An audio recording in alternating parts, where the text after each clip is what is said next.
हरे कृष्णा। जैसा कि आप देख रहे हैं इस वक्त मैं हूँ अपनी कार में और मेरे हस्बैंड मुझे ड्रॉप करने आए थे एक्सप्रेस वे पर, क्योंकि मैं जा रही हूँ गोकुल। तो और मेरे लड्डू गोपाल भी जा रहे हैं, बहुत जिद कर रहे थे तो लेके जा रही हूँ। बहुत ही जल्दी अब आपको मिलती हूँ गोकुल धाम में। हरि बोल। कृष्णा हरे कृष्णा कृष्णा कृष्णा हरे हरे हरे राम राम राम। हरे कृष्णा। मैं नंद पत्नी एक बार फिर से आपको लेकर आ चुकी हूँ गोकुल धाम। आज हम लोग वृंदावन नहीं गोकुल धाम जा रहे हैं। यहाँ पर दामोदर लीला हुई थी और सबसे अच्छी बात इस बार मेरे लड्डू गोपाल भी साथ में है, उनके भी दर्शन कराऊंगी। और ये है मेरी बहुत क्यूट सी फ्रेंड नेहा। हरे कृष्णा। हरे कृष्णा। इसके साथ मैं बहुत ही घूमती हूँ और इसकी वजह से मैंने बहुत ही अच्छी अच्छी जगह पर दर्शन भी किए हैं। लेकर चलते हैं अभी आपको गोकुल धाम। अभी हम कुछ देर के लिए यहाँ पर रुके हैं, तो आप देख सकते हैं यहाँ पर पुष्प गुलाब के कितने ही अच्छे लग रहे हैं। ये वही पुष्प हैं जो हम अपने भगवान को अर्पित करते हैं। और मज़े की बात ये है वृंदावन धाम में कितने सौभाग्यशाली हैं ये। ऐसा सौभाग्य किसी किसी को मिलता है, ऐसा नहीं कि हर कोई यहाँ पर वृंदावन धाम में पेड़ पौधे बन जाएगा। बहुत ही ज़्यादा आपको अच्छे कर्म करने होते हैं, भक्ति करनी होती है, तब जाके आप यहाँ पर वृंदावन धाम में वास करते हैं। दोस्तों हम लोग ब्रेकफास्ट प्रसादम पा चुके हैं। आज हमने खाया पोहा, बहुत ही टेस्टी था। और अब हम लोग अपनी अपनी बसेस में आकर बैठ चुके हैं। लगभग 6 बसें जा रही हैं। सबसे पहले यहाँ से हम लोग जाएंगे दाऊजी। पूरे रास्ते में कीर्तन होता रहेगा और सभी भक्त बहुत ही ज़्यादा उत्साहित है कि कब हम लोग गोकुल पहुँचेंगे और हम उस जगह पर जाएंगे जहाँ पर दामोदर लीला हुई थी। हरे कृष्णा। अब हम पहुँच चुके हैं दाऊजी।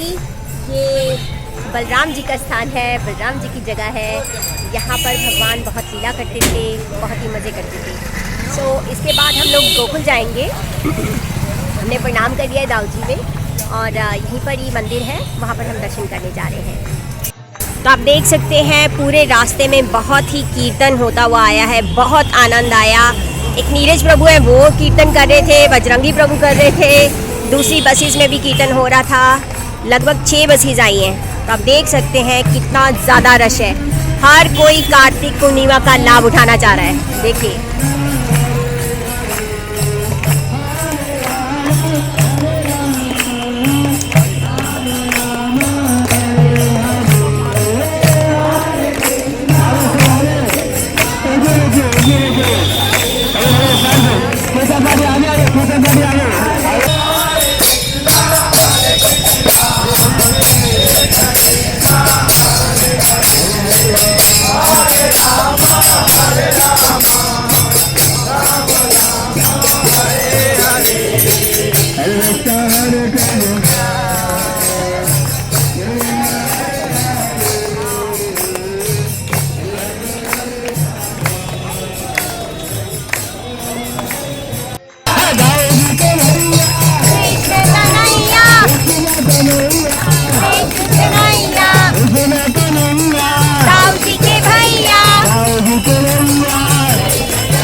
करते हुए हम पहुंच चुके हैं दाऊजी मंदिर।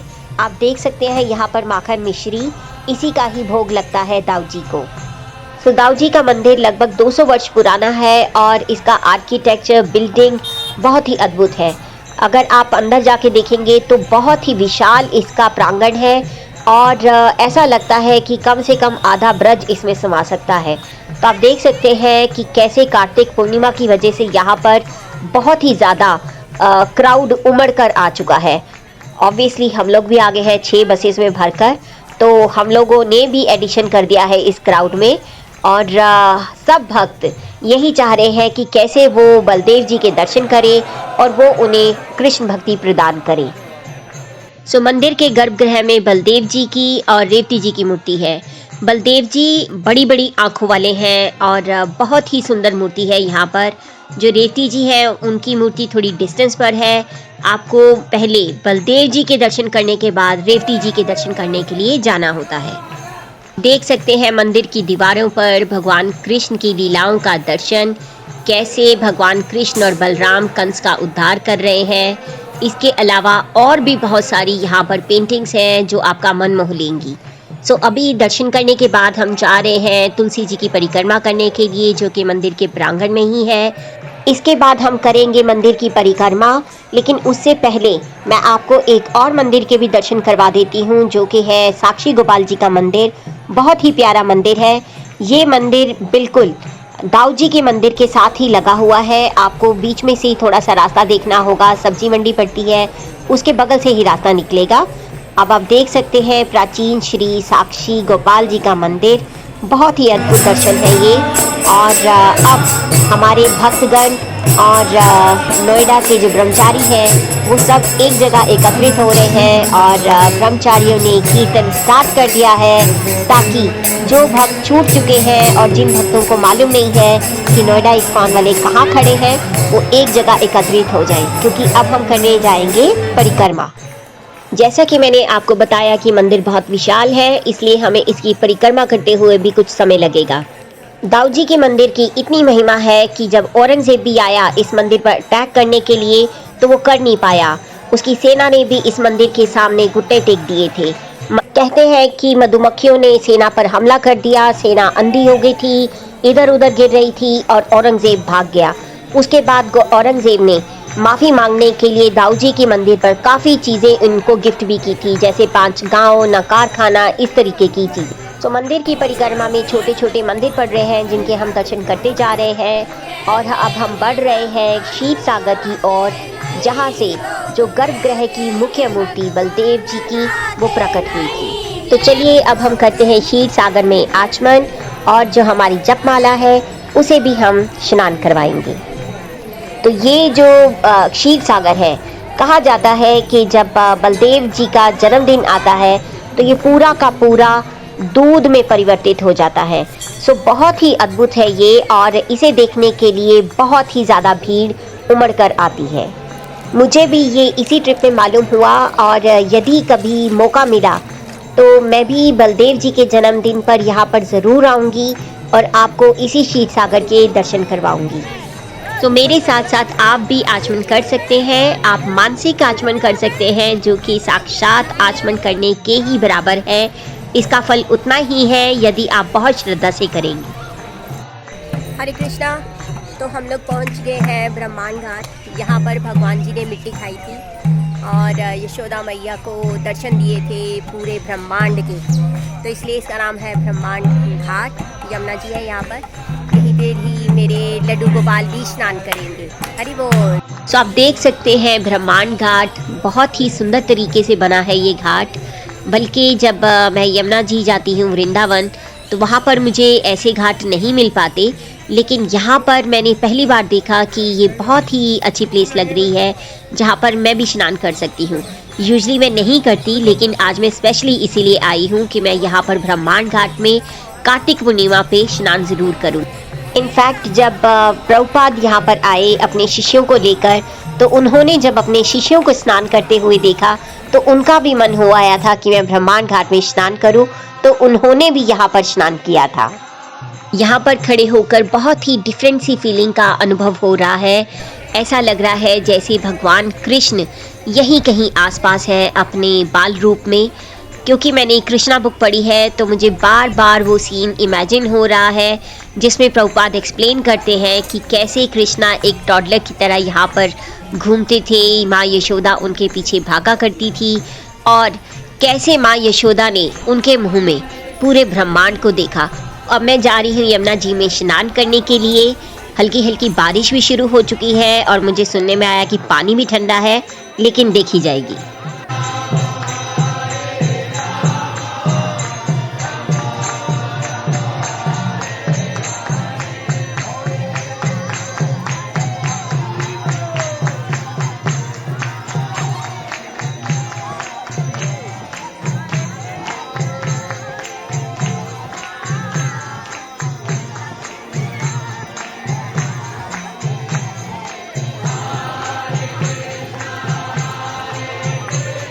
तो चलिए अब हम यमुना जी की पूजा करते हैं और यमुना जी से यही प्रार्थना करते हैं कि वो हमें कृष्णा भक्ति में बहुत ही आगे आगे बढ़ाए और कभी भी हमें कोई बाधा ना आए भक्ति करने में।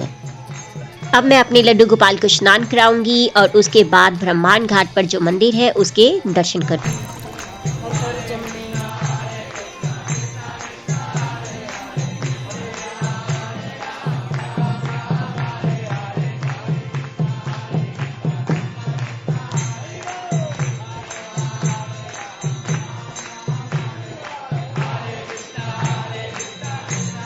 तो दोस्तों यमुना जी पे हमने स्नान भी कर लिया है और ब्रह्मांड घाट पर हमें दर्शन भी हो गए भगवान जी के।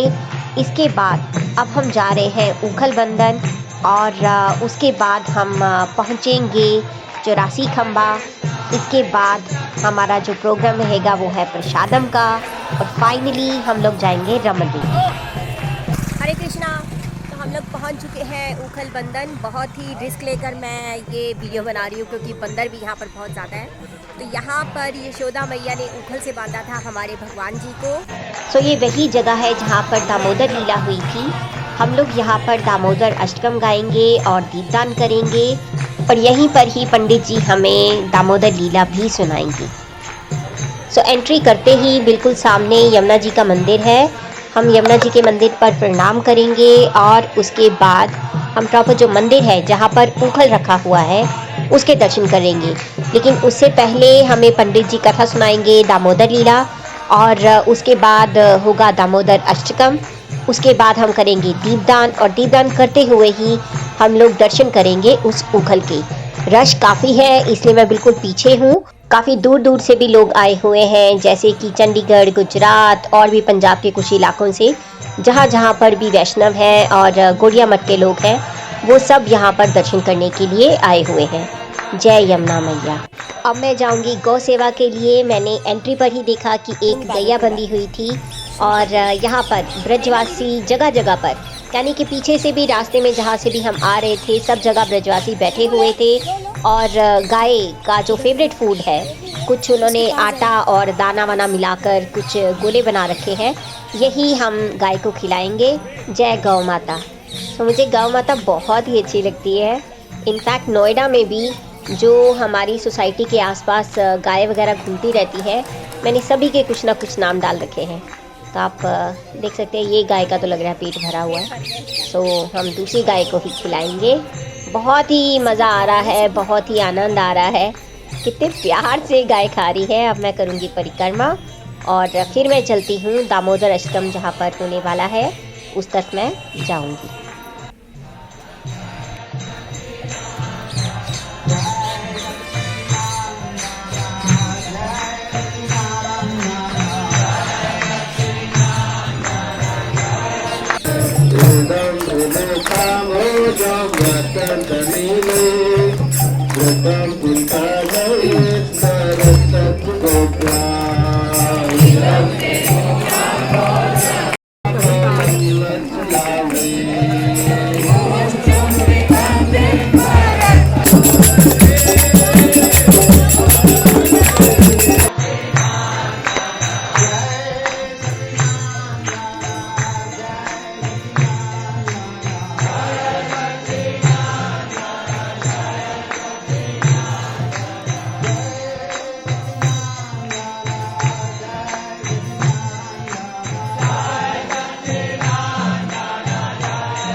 तो दोस्तों ऊखल बंधन पर हमें बहुत अच्छे दर्शन हुए और अब हम जा रहे हैं नंद भवन यानी कि 84 खंबा।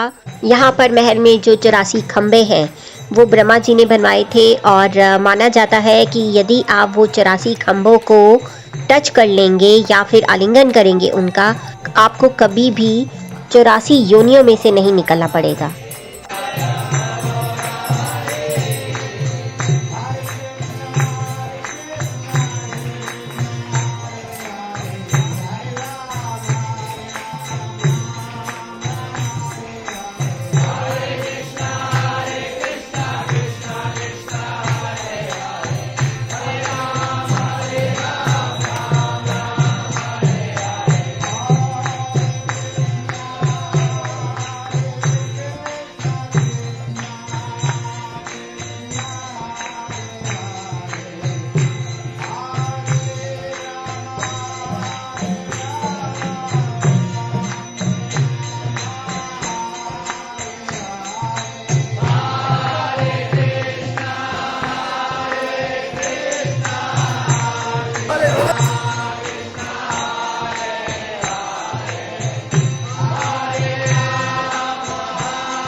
सो दोस्तों 84 खंबा पर हमें बहुत अच्छे दर्शन हुए और जैसा कि आप देख रहे हैं ये खंबे हैं जिन्हें हमें टच करना चाहिए और हम 84 लाख योनियों से मुक्ति पा सकते हैं। ऐसे तो हरिनाम जपने वालों को कोई भी खंबे वगैरह टच करने की ज़रूरत नहीं है, वो वैसे ही भगवत धाम चले जाते हैं नाम जपते जपते, लेकिन फिर भी मैंने 1-2 खंबे टच कर लिए क्योंकि सब टच कर रहे थे। सो अब हम कर रहे हैं प्रसादम, जैसे कि आप देख रहे हैं बहुत ही यमी प्रसाद है। वंस अगेन यहाँ पर मटर पनीर है और मिक्स वेज है, गुलाब जामुन, दाल चावल, पूड़ी और साथ में खीर और साथ में गुलाब जामुन। कुछ गुलाब जामुन बच गए थे तो अब हम बंदरों को खिला रहे हैं। बंदर बहुत मज़े में खा रहे हैं। मुझे बहुत ही आनंद आ रहा है ये सब देख के। मैं एनिमल लवर हूँ और मुझे बहुत अच्छा लगता है एनिमल्स की सेवा करना।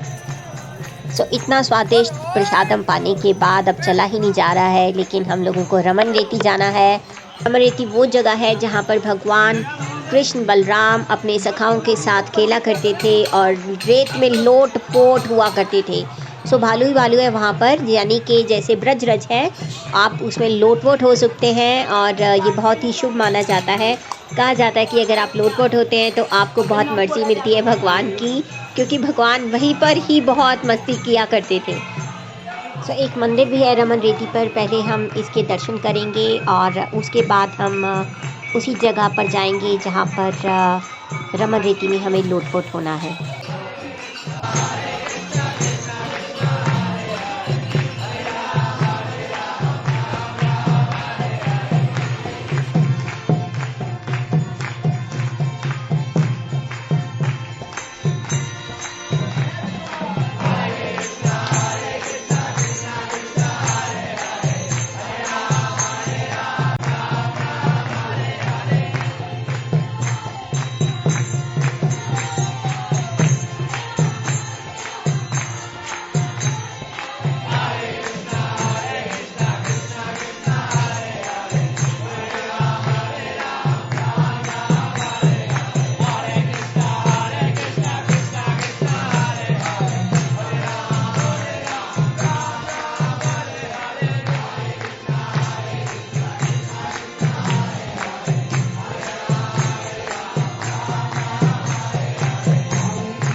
दोस्तों रमन रेती पर लोटने पोटने के बाद अब हम वापस जाने की तैयारी कर रहे हैं और हमारा जो बस वाला है वो सीएनजी भरवाने के लिए काफ़ी दूर निकल गया है।